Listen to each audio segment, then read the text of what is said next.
Hello everyone. It's an honour to have been asked to be the new Children and Families Minister, and I look forward to working with all of you.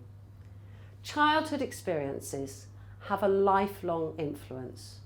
Where birth parents cannot meet a child's basic needs, it is one of the most important responsibilities of the state to step in and ensure that children can have a childhood which enables them to flourish.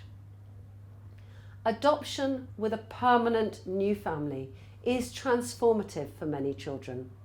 It gives children the stability and love they deserve and a chance to recover from the trauma that they may have suffered in early life. The formal launch of the Adopt London Regional Adoption Agency is a huge milestone in working towards the very best outcomes for adopted children and their families.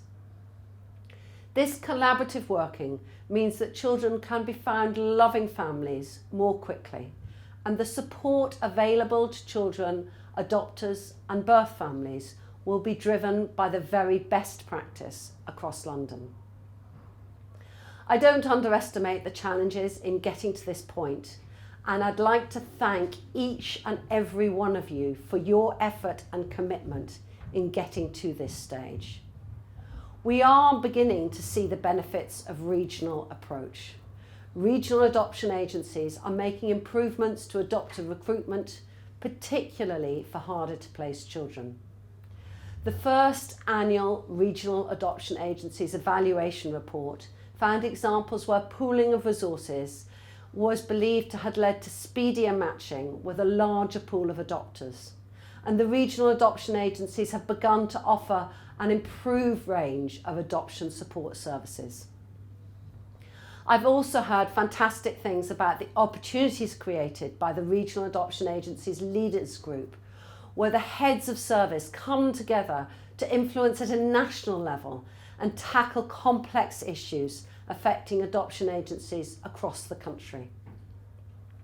I look forward to working more closely with regional adoption agency leaders at this important time. Adopter recruitment continues to be one of the biggest challenges faced by the adoption field. We're funding the National Recruitment Steering Group, led by the regional adoption agencies and voluntary adoption agencies, with £650,000 this year to help develop options that aim to boost recruitment nationally. A communications campaign was run in National Adoption Week in October, and a further campaign will run from March to May this year.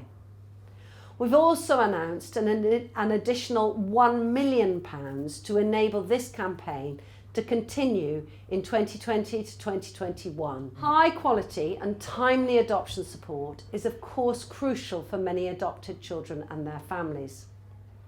Support funded through the Adoption Support Fund can be a lifeline for many families.